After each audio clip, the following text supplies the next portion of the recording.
All right, guys, this is our Deal Champs one-on-one series where we bring on different members from the Deal Champs community. We help them out with whatever that they need. A lot of times we're calling leads if they're a little bit newer because they need help with sales. Right now, Marcus needs help with a little bit of structure on how his company should look and how he should be structuring his day. So I think this will be really good. Yes, sir. Thank you for having me on. Of course, bro. I mean, Niners suck, but it's okay. You guys are terrible. Hey. You guys Someone's are always going to trash. hate. It's all good, though. Had to represent, you know? You guys pulled it out yesterday, though, right? Yeah, Yeah, I was yeah, we watching it did, man. because So, Kalani's a huge Niners fan. Her whole family, except her dad, is huge Niners fans. oh, really? Yeah.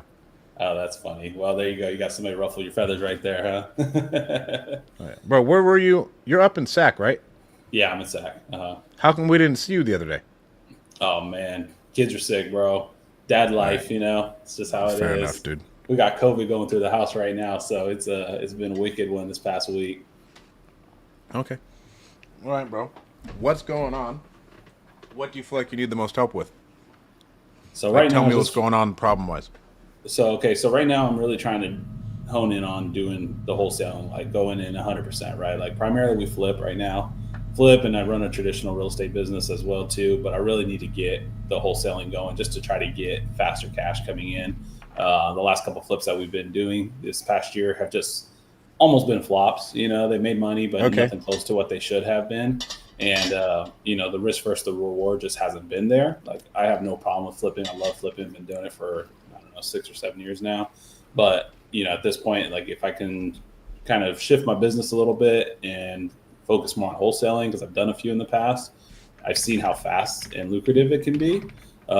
I really want to try to get that aspect going again and really focus on it until we can, you know, either get really good deals that we want to take down and flip ourselves or buy and hold, whatever it is.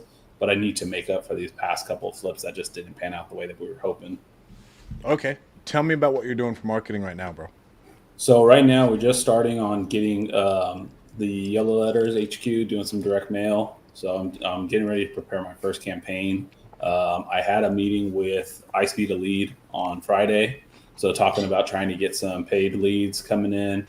Also spoke with Motivated Leads on Friday as well too. So just trying to look at the marketing channels that were on the training I would platforms push you that towards real estate bees and lead real estate Zolo bees. Okay, instead of motivated leads and iSpeed to lead. I'm gonna just take some notes too while we're at it. So, That's who so you Gene and said I use the majority you of the time. said real estate bees, and what was the other one?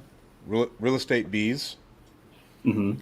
lead Zolo, and Oh property yeah. leads. Real estate bees right now is like our number one. Lead Zolo has been with us for years now. We love them. Okay. And then property leads is another great company. Their CEO Andy over there is amazing. So if Okay. you're going to be, iSpeed to lead is good for like, they have a coupon club that Uh could be huh. good. But real estate bees has performed really well. So I Okay. would go with those ones instead, just based off of performance for us and other community members. They've been doing really Okay. well. Yeah. So that's kind of where I'm at right now. I'm just starting that just to get that focus going and trying to, you know, ideally I want to have it a little bit faster pace, of course, as anybody would. I have some money to throw at it, and that's why I feel like doing the paper leads would be a little bit better. You know, I looked into different networks with the what is it, pay per click, I think it is, like having them do running ads and stuff, and it's so expensive. You know, like if I don't have enough money Yeah. coming in from it yet, I don't think I can really float it. The guy was telling me it's gonna be like 5 grand a month, you know, ideally. So I just don't feel like I'm ready for that yet. So I'm hoping like the paper leads is a little bit more affordable and it could at least get the ball rolling for us, and then we can put those funds back into investing further. You know. What else are you doing for so you aren't doing anything direct to sell marketing right now? I remember for a No, little bit not you were right cold calling now. a little bit.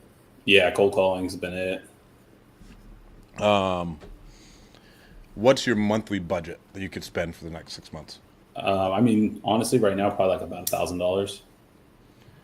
About $1,000. Your PPL. So up because you're up in SAC, I bet you I was talking to someone. It costs about 8 grand to do a deal up there with direct to seller marketing. Oh, really? As well, I was talking to Bobby about it. He was like, it Oh, costs okay. about $8,000, and Bobby, I think, will do 100 deals this year. Yeah, I believe it. So if I'm doing that, PPL is good. Your county courthouse is going to be really good. I think a really untapped market for you is all of the agents who you know and letting them know you're trying to buy deals, but you just want pocket listings. Uh-huh. You can wholesale those still. Okay. Me and Dean were down in Riverside the other day. We met two different wholesalers who do $100,000 a month just doing direct to agent stuff, Okay. like deals from other agents. Yeah, luckily in my office, so I work with Coldwell Banker here in Elk Grove, and I'm kind of like known as the flipping guy in that office. So luckily, I do get some good leads from our agents there, and I've gotten past deals from other agents that I work with that just need quick sale, crap houses, whatever it is. Usually, they give me the chance to shoot my bid and see where it's at, and then hopefully shut it down from there. And that's worked out pretty good. With I think I've picked up about 3 deals from realtors in the past 2 years, through that channel. But I don't really have, or maybe I'm messing up on the networking part and really putting myself out there for It's the networking other part, brokerages. Yeah. Because we should be pulling in multiple opportunities a week. Yeah. Like you should be getting quality at bats every day, essentially. Okay. Like if I can get quality at bats every day just from people sending me stuff, I Yeah. would challenge you to get out, network, and talk to as many realtors as you can. They're the ones who are going to send stuff, and it's going to supplement, and you can close on great deals. Yeah. And worst comes to worst, because one of my friends out in Virginia, we were talking about this the other day. He probably has $500,000 in the pipeline, but then cash dried up because he has $500,000 in the pipeline, right? Yeah. He was like, man, but like I just keep flipping stuff. I was like, bro, so why don't we just do this? On the next one that comes in, we get it. It has to be a pocket listing. We buy it, we clean it out, and we just throw it up on the market. Just throw it up on the market. Let's capture 30 right now instead of going for 80. Or you can, if you get a good pocket listing, you could just assign it anyways. So when you're doing pocket listings, are you fully taking it down, or are you going to just do the normal assignment at that point? Whichever one works for you. Yeah. I mean, honestly, so like the way I've done it in the past is, I would typically just assign it, because there was only one that we had to keep, and that was because it had a whole legal mess behind it. So we just needed to get it in our names. But of course, everything else comes with that, right? You got additional bills, property taxes, everything else. All that stuff hits once you take ownership. So ideally, if I can avoid that and just assign it to that next person, I'm all game. I'd rather do that. It's less risk on my end. Then we should do that. But I'd say your number one channel that you should be like pushing on right now, since you have credibility with realtors already and in your market, is saying send me more deals. Okay. Like that is the easiest right now free money that will come for you. Like that. Like you could get one getting done more this week. vocal. Okay. Getting a lot more So get vocal. All right. Get a lot more active on social. I'm not huge with realtors, but I know you guys have like an email list of like a sphere of influence or whatever. I just email that list. Be like, hey, we're looking for a new project. I'm a huge fan of email. We make a lot of money from email just from everything that we do. We make money from the Deal Champs community in email. We make money from affiliates. We get deal flow from it. We can raise money from it. It is so slept on. If you just send out an email saying, hey, we're looking to buy another project. Does anybody have any types of property that may need work or that they're looking to sell pretty fast? Okay.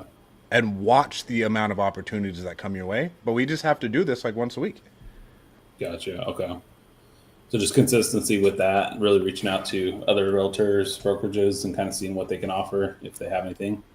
Yeah, it's another marketing channel. Like Dylan Okay. Miracle's in there. And what we had him do, Miracle's in the community. I was like, bro, you post about raising private money all the time. Just post raising, hey, I have more money than I know what I need to do with. I need to buy more stuff. We've raised money. I need to buy more deals. Send me Yeah, your he's deals. accomplished that part. Now it's for the next thing. For you, you're just like, hey, I just need more deals. Yeah. We have money ready to deploy. I need more deals. And you should be actively talking about that on Facebook, Instagram, on your email list. Okay. That is our right now money that will accomplish. And that is like a direct input and output for your marketing channels. Okay. That we will be able to work hard on it and we'll see results. Yeah, and there's no cost practically either. I mean, Exactly. just time, right? All right, so that would be and number then, one.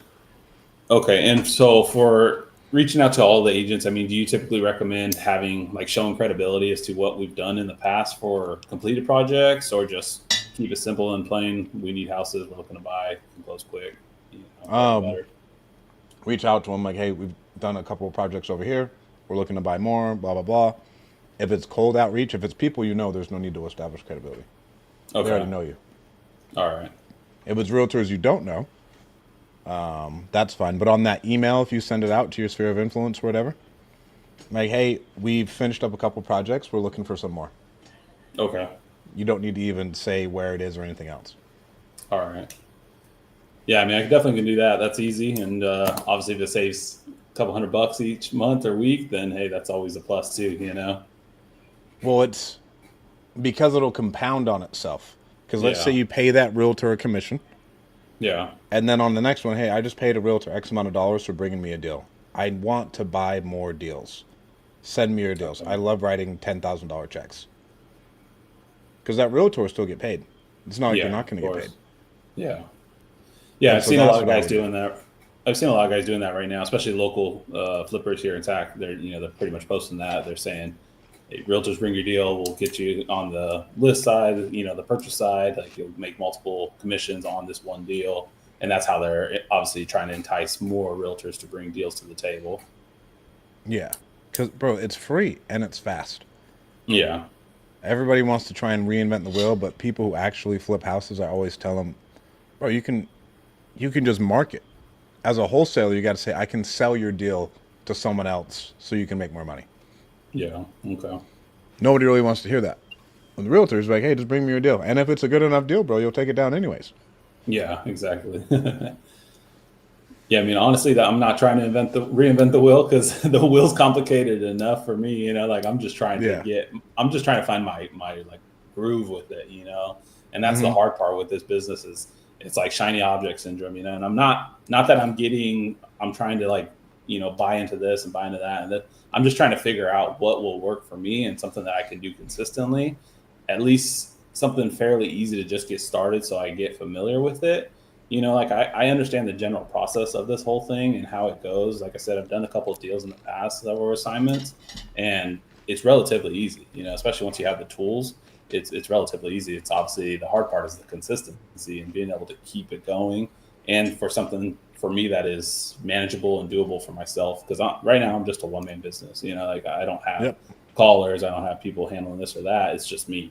So I'm trying to push it through and I'm really trying to focus on tasks that are going to move the needle forward. And that's where I get like frustrated in my day to day is like a lot of things that I do, I feel like they're for the benefit of the business, but are they things that are making me money? No, not necessarily. Are they moving the needle forward to make money? No, not necessarily.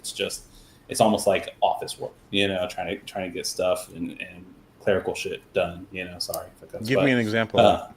Like, what are you doing that's like, okay, so I mean, this past 2 weeks been perfect examples, right? Like we have one of our flips that we got somebody that broke into it or whatever, right? It's been stealing our lock boxes and stuff. Been going over there trying to freaking get the doors unlocked for contractors. I put lock boxes on there obviously to avoid me having to drive half an hour each way to go and unlock a door, right? People are stealing the lock boxes, so then I gotta go drive over there, open a door, come back, and then the next day I'm like, hey, leave the garage door open or whatever. I'll leave the code for the garage door opener so you can just go in through there. Somebody locks the garage door, and now I'm driving back there again the next day. There's another hour. It's just like unnecessary things keep happening, right? And then of course just accounting stuff, right? Trying to keep heads or tails of everything, of expenses and stuff like that has been tough, right? Trying to just make sure that we were making sense of the dollars that we're spending and keeping track and tabs of everything. Managing contractors, that's always crazy. So there's a lot, it's definitely a lot. And that's why I'm like, for me, I'm small potatoes, I'm only doing a few flips a year, whatever it is. But I'm like, at this rate, I can't scale. I don't have the systems in place to scale. And that's where I'm frustrated. I got to figure out how to get better strategies in place so that I can flow through these deals. Because, I tell myself, like, if I had 5 or 6 flips going on right now, what would I be doing? How would I be managing them?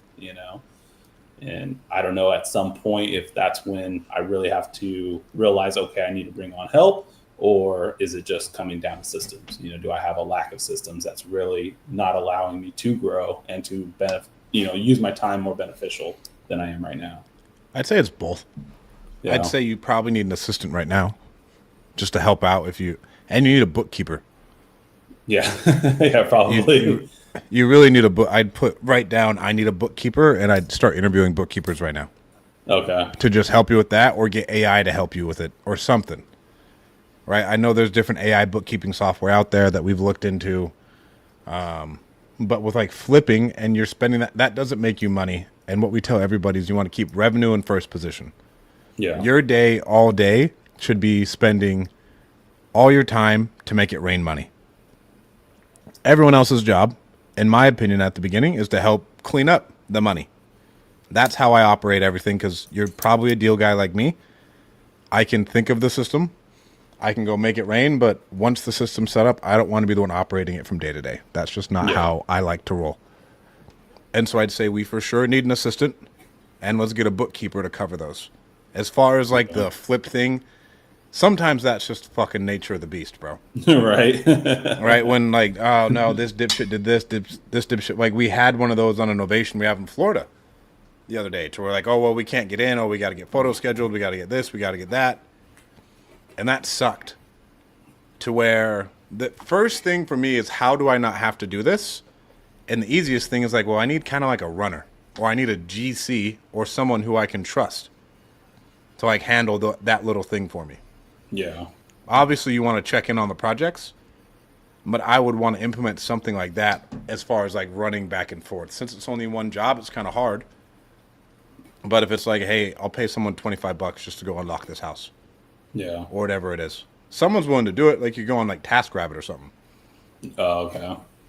If you think it's eating that much time. Yeah. Yeah. I mean, sometimes it can be, because like I said, it's half an hour each way at least, give or take with traffic, sometimes 45 minutes. So there's almost 2 hours of my day gone just like that, And so like if I'm in the middle of like last week, I was right in the middle of trying to finally, get my calls going, get the group going and that, and I was making calls, and then contractors were like, hey dude, I can't get in. What the hell? And I'm like, great, now drop everything I'm doing, go over there, pack the kids up, let's go, it's just one of those things, and I know it's not every day, and it's not a daily habit that keeps happening, but it's just things like that, that really take away from productivity during the week. And, 2 hours here, an hour here, I do lose a lot of work hours from that time, and so that's where I'm trying to make it up, whether it's in the evening or the weekends, whatever it is. So this way I can get back to the tasks that are going to start making us money. Because right now, like these other ones, I feel like I'm just wasting my time and spending more money, gas on unnecessary things that I don't need to be doing, One thing I would say, I don't really have any meetings until like noonish. Uh-huh. Before that, I'm like on the phones probably.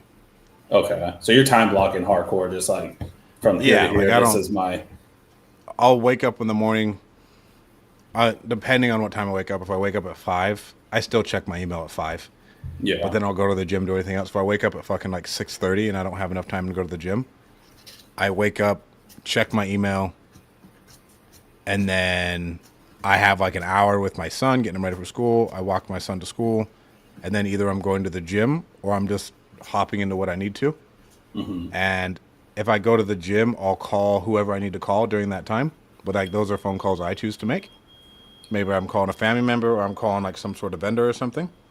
But I don't have any sorts of meetings, because like that's the time where we're making money. Okay. Like, that's the time I know I can set aside time to make money, because stuff pops up, like you said. Yeah. And so you need a time block out. Like, okay, every morning, once I drop off the kids at 8, I know from 8:30 to 11:30, that's my time to make money. Okay. That's my time on the phones, and just set that time aside. Because the best time to be on the phones is the time you can be on the phones. Yeah, of course. And so if you can get it out of the way early, set that time up. I'm like, hey, nope, this is the time. I can't do anything else. It is what it is. And then let your Okay. contractors know. We need to let the world know how to interface with us, not how we interface with them. It's like, Yeah. hey, if you want to get a hold of me, here's what it is, blah, blah, blah. Here's the rules. Here's when I'm available. And then I just don't text people back. Yeah, I think that's part of my problem. I'm just so quick to run off when fire happens. I'm there to extinguish it. I'm not kind of just trying to let it figure Yeah, and if itself you have a out. big fire on a flip, like you kind of have to do it. You got But to, yeah, very few things are a right now problem. yeah, If my son's going to the hospital, that's a right now problem. yeah. Of course. If there's something else that happens, like what is something else that would pull you away from your money making activities? I mean, it's for you. I mean, for me, realistic things, family. Family things, family issues, or whatever it might be. Those are going to be the things that are going to make me jump out of the office and run. Are you the main Besides, breadwinner? yeah, Then you still need to protect your time because if you can't set aside time to be the main breadwinner, then your family's not going to have any bread. yeah, exactly. You know what I'm saying? Yeah, To no, where, 100%. and I don't know how old your kids are and everything else, but we still need to be efficient enough to be able to set the boundaries and just be like, hey, like during these times, I can't do anything. And I've had to even get a calendar because I know like Tuesdays and Thursdays I have to be done at 4:45 because I know I take Zeno to Taekwondo and I hate it. I usually work until 6 or 7 every day anyways. Uh, Right. But like, okay, I know I need to be really efficient on those days because I know I have that coming up and I can't do anything else. yeah, And so there's an earlier wake up and then there's a really, really hard time block for me to prioritize so I can give that time when it's needed to be given. gotcha. Yeah. Yeah, you're fulfilling that commitment, especially to your kid. It's important, and that's how I am too. Like if there's something family wise, like I'm there, that's my number one all the time. So I'm always trying to make sure I can kind of divvy up my time for both. And that's where it does get hard, cause I got 3 kids. So, two of my kids are home right now cause they're out of school and stuff. So I have a fairly full house, one of them's Yeah. in middle school. So we're picking her up and stuff too. So that's kind of the hard part with working from home sometimes, right? Because it's the distractions, the daily distractions that you have with the kids and stuff. But that's where I'm trying to manage it, And I know you and I brushed up on this the other day when I was telling you, I was like, hey man, I'm trying to make calls and like my kids are screaming in the background. And you're kind of like, just own it, like that's who Yeah. you are. That's what it is, And that was a sense of relief, to be honest, because like a lot of times I'm like over here like like trying to hush my kid or whatever.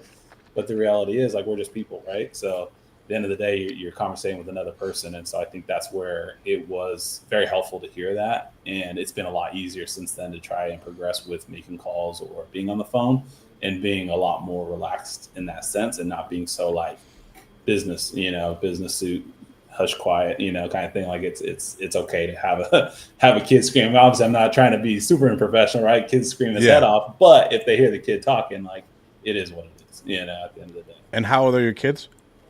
So I got a 2-year-old, 8-year-old, and a 13-year-old.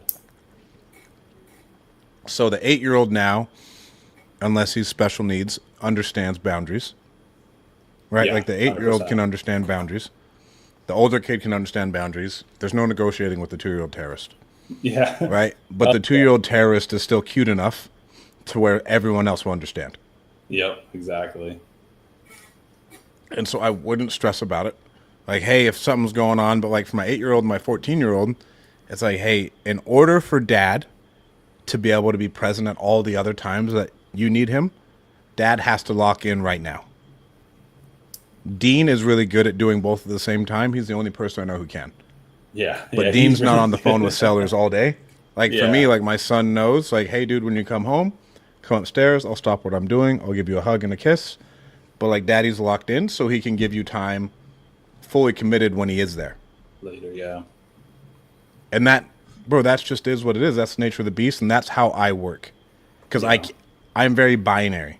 I can't be half on, half off. Like when I'm on, I want to be on. And then when I'm with my kid, I want to be with my kid. Yeah. 100%. And so it's easier to set a boundary like that and make it that way. But if like at some point in time something crazy is going on, it's okay to step out a little bit. But at that 8:30 to 11:30, there should not be really anything going on. The 2-year-old should be pretty chill. for the most part. They may be going to take a nap at that point in time too. Yeah. Hopefully, I pray.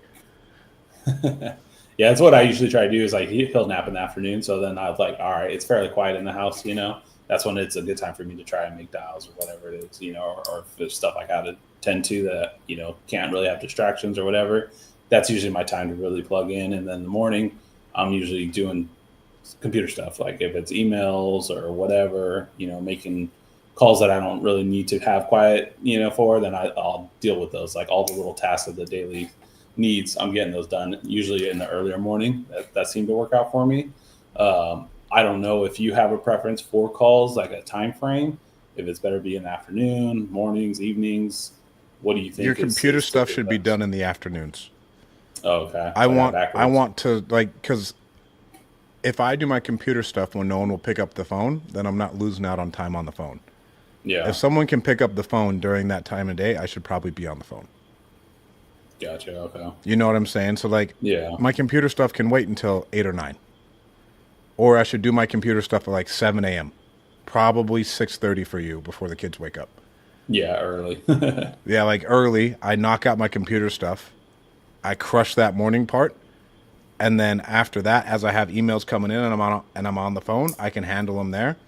But during the day, during those times, I want to be on the phones Okay. because I know that is when people are going to pick up. But So you at have a 8 o'clock at tendency. night, go ahead. No, so there's a tendency that they answer more in the mornings than they are in the afternoons. Yeah, like so people will pick up the phone more from like 8 to 11, and then again from like 4 to 8 are like your prime times. Okay. Those are our prime times. Middle of the day, not as much. So like if I'm running behind, I know on Mondays I have a meeting with Dean at 2. I'll Hmm. typically go to the gym and I'll just take my meeting at the gym. Oh, okay. Right? Because no one's really picking up at 2. From 12 to 2 ish, it's a lot slower on the phones for us. Oh, interesting. Yeah. See, I would have thought opposite. I would have thought people are at lunch, they're away from their desk, whatever, they'd answer their phone, you know, but Hmm. they're enjoying their lunch. They don't want to talk to anybody, I guess. Huh? Morning shift and afternoon shift is what typically performs well for us. And Okay. so we start at 7 a.m. and then we don't stop until 8 p.m. Okay. And so as far as like leads and stuff go, right? I mean, you guys, I would assume you guys are getting more inbound leads, right? Is what you guys are Yep. handling. Okay. We cold text and cold call though. Okay. So you guys are still actively doing that right now. Hmm. Okay. So in order for me to get more inbound leads, I mean, ultimately with my budget, it's going to be primarily going through like PPL stuff. Hmm. Okay. I would stick to just one thing. I wouldn't go mail and PPL. I'd just stick to one or the other. Oh, You one don't or the have a other. big enough budget to split it. Okay. Okay. Yeah, because I mean, obviously, my that's what I was trying to figure out as well too. Because I've never used PPL, so I wasn't familiar with obviously the lead quality, how fast the leads are coming in. Like again with iSpeed to lead, you know, I just started Friday, and since then there's been like 3 leads that have come in, and so it's been fairly good. You know, at least I think so.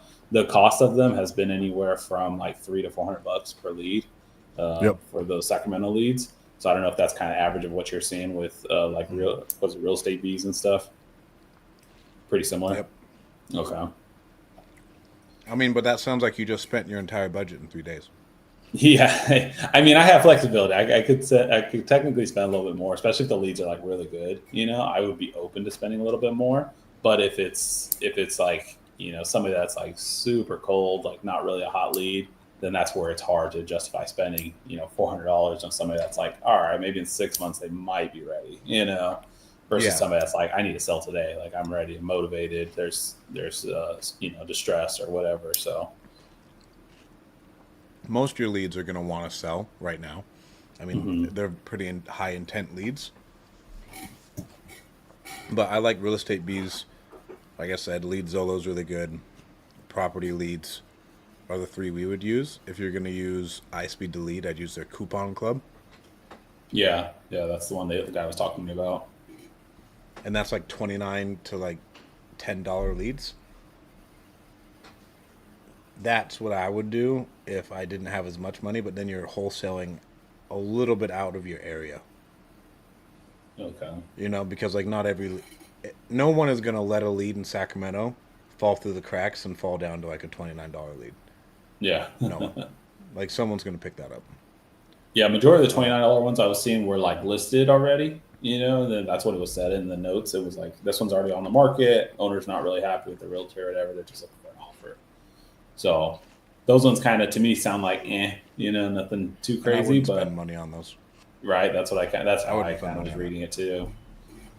So let me ask you this too. What's your take on this? Obviously, I'm a licensed agent as well. So my thought here is like I kind of can give the seller some options, right? And I can be like, hey, look, if you're ready to sell, you just want to be done, house is trash, whatever it might be, we can obviously purchase it with a cash offer, right?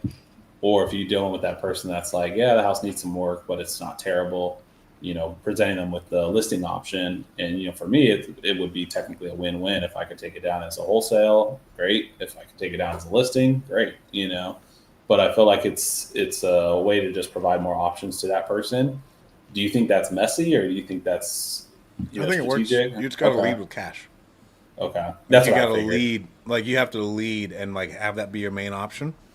And Yeah. then if it's just not going anywhere, then go with cash. Then go with the Okay. listing. I mean, Okay, yeah, that makes sense. Yeah, I mean, ultimately, that's my first objective, right? Is to really just try to get more wholesale deals, cash deals, whatever. But secondly, if it's not looking like the numbers are panning out for them or whatever, or maybe the deal just doesn't quite fit for a wholesale purchase, then the listing is where I would like to follow up with and try to see if we can get that to go that route, and at least get something from it, right? And I mean, because if at the end of the day, if I can get a listing, hey, I'm happy with that too. That still feeds my family, at the end of the day.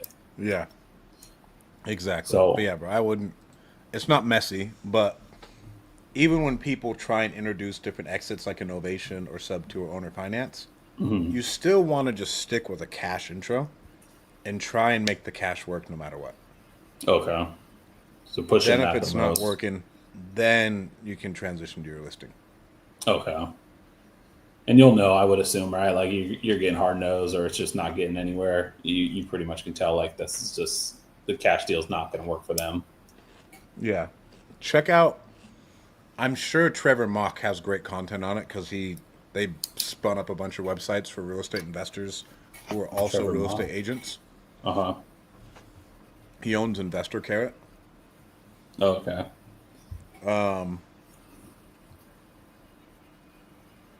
That's whose content I'd look into because I'm sure he's interviewed someone who does it, and I just follow that pitch. Okay. That's 100% what I would go for there. But you need to do a lot more other agent outreach. I'm telling you right now, like it sounds like it's not going to work well. It's going to get you deals right now. It's going to be free and it's going to be easier. Okay. Yeah, I mean, I could definitely do that. That's honestly probably the easiest task you can give me. you know. But because like your PPL, bro, with your budget, you're going to burn through your PPL within 3 or 4 leads. Yeah. Yeah, that's the hard part. What's like a healthy budget you're going to need for a PDL? A couple grand at least, 5 grand. Um, I mean, 5 grand would be good. But how many leads are you usually talking to a week? For me right now, I've only done, man, maybe like 50 or 60. I'm not calling that much. Before I always tell everybody before I start spending $5,000 a month, I'd probably want to be more comfortable in the process. Okay. And so I would, with real estate bees, they have like a $29 non-exclusive lead option. You can sign up for that. They sell them to other people too, but who cares? You just need to get used to talking to leads Just, yeah, getting on the before, phone. yeah, before I start spending real amounts of money on those leads. Okay. It's just practice, and it's good practice. Yeah. And then once you're comfortable, as much money as you can spend is a good budget. Yeah. Yeah, of course. Like as much money as you are able to comfortably spend is a good budget. But like I tell everybody, like I said, Bobby spends 8K to get a deal,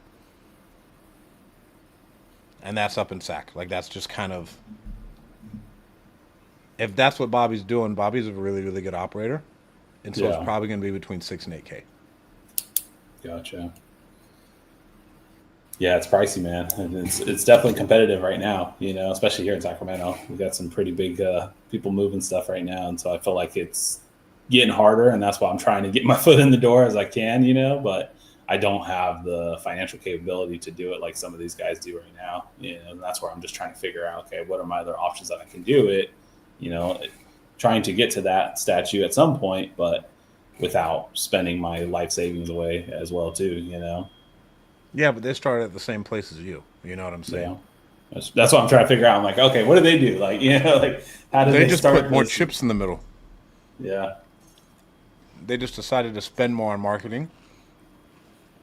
Then they slowly ramped it up. And you don't need to have some massive company. Yeah. I mean, what do you want your business to look like? Like how many Consistency, deals, how much man. money Deal coming in? consistency. I mean, honestly, like if I could do 12 deals a year, I'd be happy with that, to be honest. That would be enough. Between that and my real estate business, I'd be comfortable. If I can do more, I'm all for it. 12 wholesales, 12 flips. We average about 15 to 20 real estate transaction deals a year. I mean, that's plenty, for us to be able to be comfortable here and take care of my family. But ultimately, the sky's the limit for me. I really don't care if it can get bigger and bigger. I'm all for it too. The reason, and so the reason I ask is like, okay, so how much money to make a month to where I'm happy with that? What do I want my life to look like? And then what do I want that business to look like? Yeah, Because your business doesn't have to be the same as Bobby's. You know what I'm saying? Like your business could be whatever you want your business to be. yeah, We never, for this company, we've tried hiring on Americans, but we've never actually had an office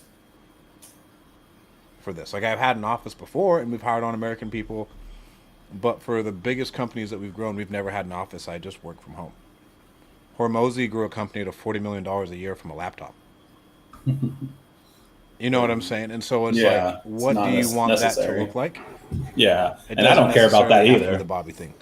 Yeah, and I don't care about that, the glitz and glam of an office and everything. Like I said, it's more for me, it's deal flow consistency, because ultimately that's what's going to put money in our bank account and put food in our mouths.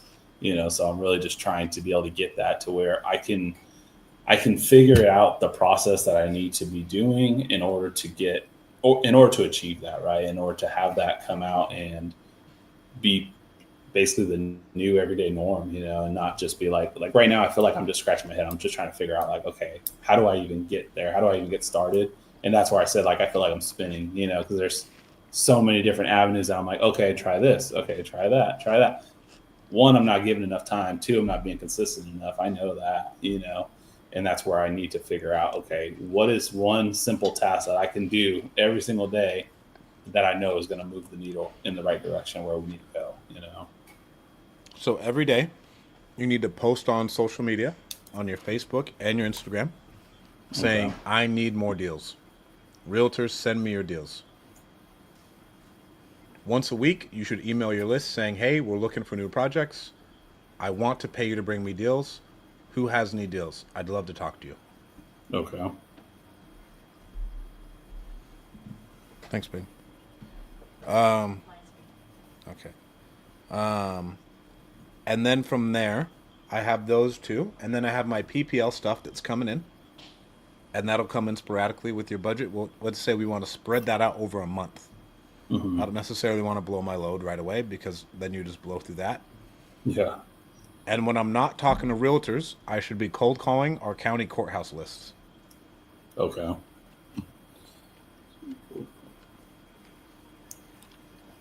And then the county courthouse list, are you speaking of like going down to like the recorder's office and like pulling lists from there or If that's the probates? only way you can get it, yeah.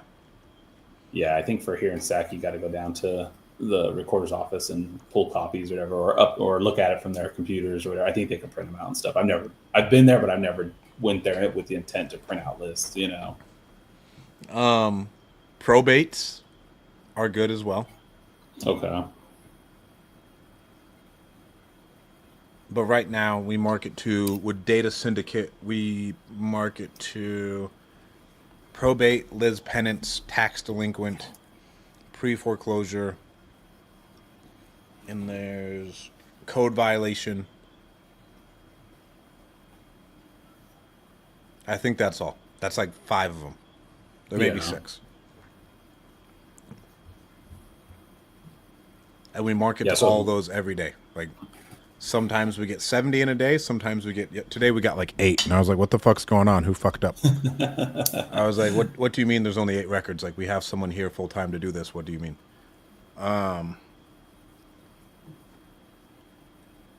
That's what I would do. And I would just call all them all day. Okay. So when you're getting these county, like, courthouse records, are you running them through like Property Radar, or are you running through Resimpli and then skip tracing You'll them? probably need to take them through Property Radar and then take them through Resimpli. Okay, so like you'll probably need to take them through Property Radar, build the list. Mm-hmm. Then you need to take that list, skip trace it in Resimpli, and then you'll be good. Okay. Yeah, that was the only problem I was having with Resimpli, and I don't know if I'm just impatient or what, but I was calling like the list. I've been doing I was doing like tired landlords with like high equity, whatever. And so I was doing that, and it's like one at a time, because like Resimpli doesn't have the multi-line dialer. So I mean, is that going to be the most efficient way to be doing that? It's just doing one at a time, or with these really niche records that you're going to be pulling, we use the single line dialer, but we triple dial everybody. Okay. Like we will call them 3 times just like it's a new PPL lead.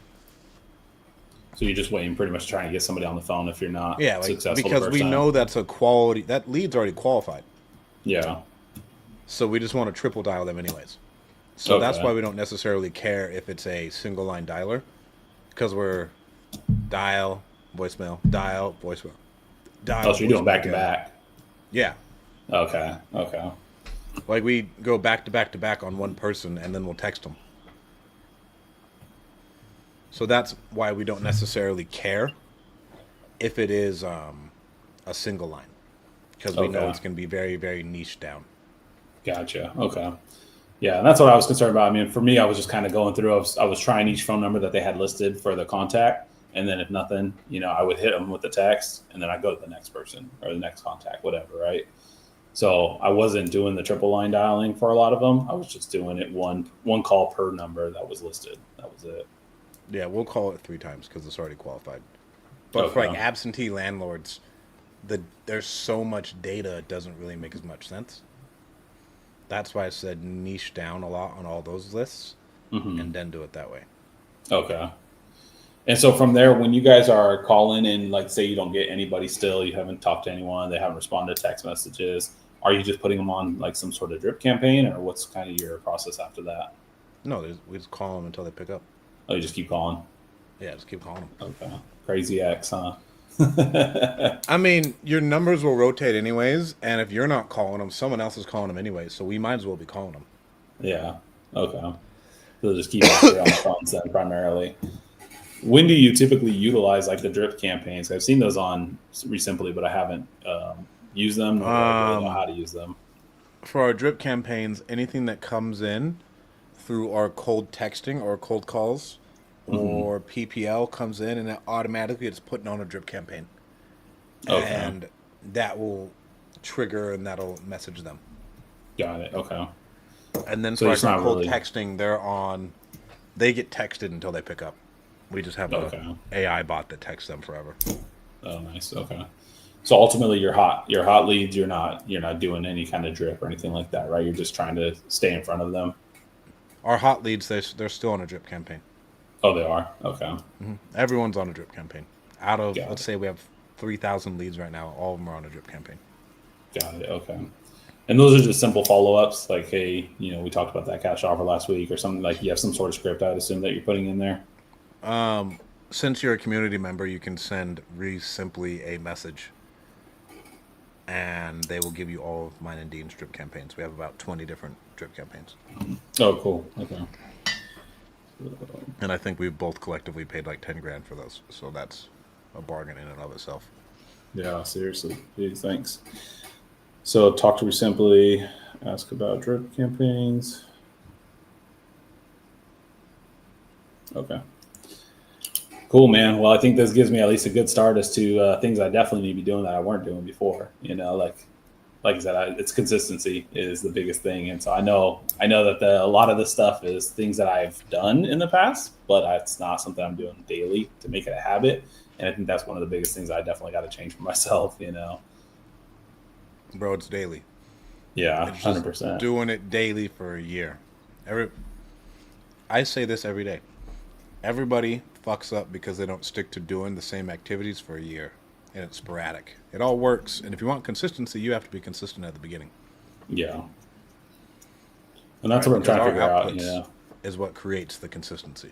Yeah, no, 100%. And that's where I was just like, I've been frustrated because I was just trying to figure out like what's my starting point. And that's where I just couldn't figure that part out. That's where I'm like, if I have at least a task or a plan at hand, then at least I know something to follow, and I'm hoping that will make my day to day a little bit easier and more comprehensible for me. Because right now it's just there's too many options to start with, and that's where I was like, okay, I'm not even making progress at this point. Like, let me share my schedule with you today. Um, so I did not wake up at 4:45 like I wanted to. I woke up at 6:30. Very disappointing for me, Oh, you slept honestly. in today. Right? I slept in. But so like that and I'm just waking up, check my email, doing stuff. 7 to 8 is getting my son ready for school, making him breakfast, doing whatever we need to do around the house. 8 to 9 is a ruck, and then after that, it's typically I'll be on the phones as we're, excuse me, hiring on more sales reps. Mhm. So I'll just be on the phones handling stuff. I may have a couple emails coming in that I need to handle, but that's typically all done in the mornings. Usually there's nothing that's a huge fire. If it is, I can decide if I want to handle it or not. And then at 11:30, I had interviews for our new sales team members. Then I have a call with you. At 2 o'clock, I have a call with Dean. From 2:30 to 2:55, I have another meeting. From 3:30 to 4:15, I have another sales interview. And then after that, I'll probably be on the phones. And I had a huddle. I squeeze in huddles and talking to team members around there. But Mhm. after 12 is when I actually start taking on meetings. And let's say from 4:15 until 6, I'll probably be on the phones because we're behind on leads. Okay. You're trying to But the ramp it up a majority of little the bit then, time huh? should just be on the phones. The majority of the time, Yeah. you should just be on the phones. Either talking Okay. to a buyer to get something sold or talking to a seller. Gotcha. Okay. Yeah, I mean, I know I definitely am lacking that part. Talking, getting on the phones. I hate cold calling. I'm not even going to lie about it, but I know that's ultimately something that I need to. It's just part of this business. You got to do it, or pay somebody We to just do have it. to One do of it the right two. now. Until you Yeah. get your money up to a point where you're more comfortable spending more money on marketing, this is what you have to do. Yeah. Get through to the And next then step. once we've stacked up our money a little bit, then we don't have to do it anymore. Yeah. Well, there's the incentive then, huh? Exactly. Okay. Well, I appreciate it, And man. Yeah, this definitely anything helps. else, bro? No, I think that's it. Honestly, I mean, those are big action steps for me. That's like I said, it's very easy to implement into my day to day, without costing me an arm and a leg, realistically. And so that's what I really needed, is because I was getting spun out on a lot of pay options. It's like, okay, well, how much Yep. am I going to spend here? How much am I going to spend there? Like, can I do that? Can I swing that for the next 6 months? Is kind of what I keep hearing is kind of the minimum that you need to do.